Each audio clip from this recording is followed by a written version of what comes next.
सुप्रभात बच्चों। उम्मीद है कि आप सब स्वस्थ हैं। बच्चों, आज हम पढ़ाए जा रहे पाठ कठपुतली कविता के कुछ प्रश्न उत्तरों की चर्चा करेंगे। आपके पुस्तक में दिया गया है कविता से आगे। इसमें पहला प्रश्न है, बहुत दिन हुए हमें अपने मन के छंद छुए। इस पंक्ति का अर्थ और क्या हो सकता है?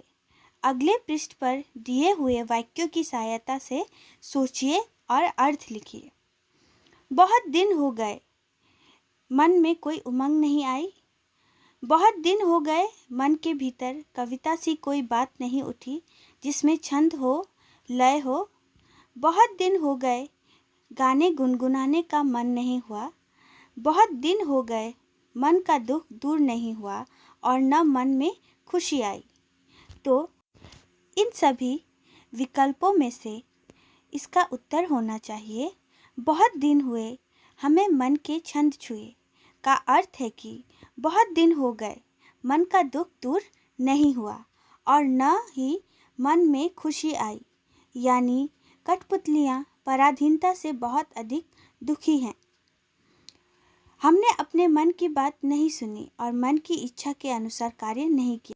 पराधीनता में रहने के कारण उसने हमें सोचने समझने का मौका ही नहीं दिया। दूसरा प्रश्न है,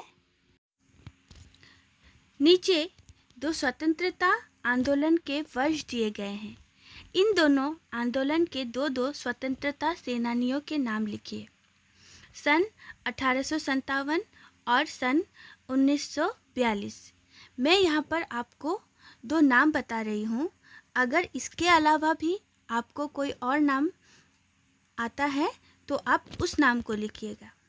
सन 1857 के सेनानी है मंगल पांडे, लक्ष्मीबाई और सन 1942 के सेनानी है महात्मा गांधी और डॉक्टर राजेंद्र प्रसाद।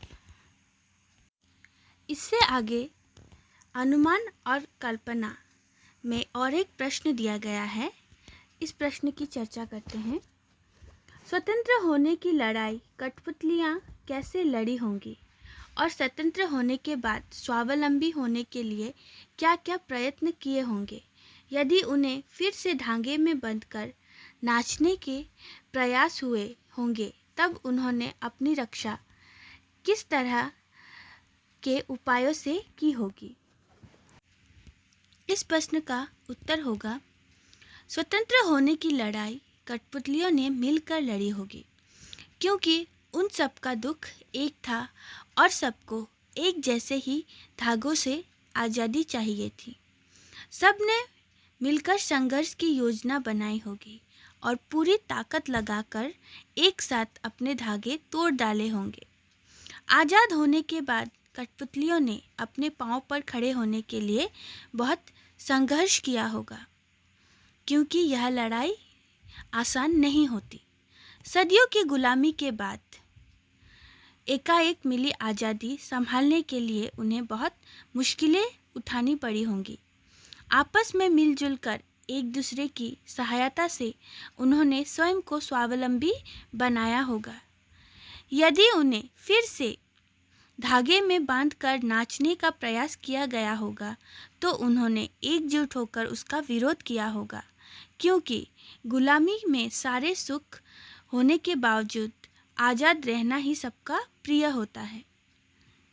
उन्होंने अपने सम्मिलित प्रयासों से अपने दुश्मनों की हर चाल को नाकाम किया होगा। इस तरह उन्होंने अपनी स्वतंत्रता बनाए रखी। तो बच्चों, ये थे इस पाठ के कुछ प्रश्न उत्तर। ये प्रश्न उत्तर आपके अभ्यास कार्य में भी दिए गए हैं। आप इनको पढ़िए और अपनी कॉपियों पर लिख लीजिए। धन्यवाद।